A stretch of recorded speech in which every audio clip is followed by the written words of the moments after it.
எலிஃபென்ட்ஸ்லாம் கொஞ்சம் இடத்துல வந்ததுங்கிற மாதிரி அதை பத்தி கொஞ்சம். குரங்கு வந்தது. குரங்கு ஓகே சார் இருக்கட்டும் சார், எலிஃபென்ட் இருக்கட்டும் சார். எலிஃபென்ட் வந்துச்சு ஒரு சீன். எலிஃபென்ட் இல்லடா அது. எலிஃபென்ட் தான் வந்துச்சு. நான் ஷூட்டுக்கு அப்புறமாடா சும்மா உன்னை சொல்லி ஓட வச்சாங்க. எலிஃபென்ட்ல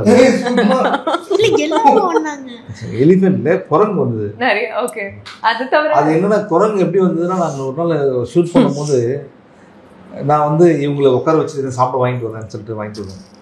ஏன்னா இந்த பையனால ரொம்ப டார்ச்சர் நம்ம லைஃப்ல. இவங்களால ஓடி ரொம்ப டயர்டு. ஓகே, இவங்க குளத்து நடுவில் இருப்பான், இவங்க குளத்துக்கு வெளியில இருப்பாங்க. இவங்க பசிக்குதுன்னு சொல்லிட்டு நம்ம பழம் வாங்குறதுக்காக போவோம். அப்போ பழம் வாங்கும்போது இந்த படத்தில் நான் ஸ்மோக் பண்ணுற மாதிரி ஒரு அப்பா. ஓகே, அதுக்கே பாட்டு இருக்கு. ஸோ இப்போ இவங்க அவங்களுக்கு தெரியாமல் ஸ்மோக் பண்ணலாம்னு சொல்லிட்டு நான் என்ன பண்ணுவேன், ஸ்மோக் பண்ணுவோம்னு பார்த்தா உண்மையிலேயே ஒரு குரங்கு வந்துச்சு. ஓகே, அந்த குரங்கு அப்படியே என்ன பார்க்குது. ராம் சார் என்ன பண்ணாரு, அப்படியே கேமரா வந்து சஜஷன்ல வைங்க. என் பாயிண்ட் போய் குரங்கு என்ன பார்த்துட்டு இருக்கு. சார் எதனா பேசுது சார், எதனா பேசுது, ஆர்டிஸ்ட் எதனா பேசுறேன் குரங்கு எதனா பேசுங்க சார். நான் சொன்னேன், ஏய் குரங்கு உனக்கு பையன் இருக்கானா?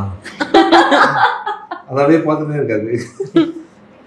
உன் பையன் இருந்தால் அவன் நம்பாத, அவன் ஓடினா நீ ஓடி போய் அவனை காப்பாற்றலாம், அவனை ஃப்ரீயாக விட்டுரு, நான் மாட்டி முடிக்கிறேன் என் பையன்கிட்ட. அது குரங்கு பார்த்துட்டே இருக்கு. என்னடா அவன் நம்பிட்டு இருக்கு. ரொம்ப நாள் கழிச்சு என் டைலாக் முடிஞ்சதுக்கு அந்த குரங்கு என்ன பார்க்கவே இல்லை. கையில் இருக்க கவரை பார்த்துருக்கு. எகிரி ஒரு ஜம்ப் ஆகி பிச்சு எடுத்து ஓடி போயிடுச்சு. ஓகே, அப்படியே ராம் சார் பார்த்தேன். திருப்பி அந்த சீன் எடுக்கணும் கடைக்கு போய். சார்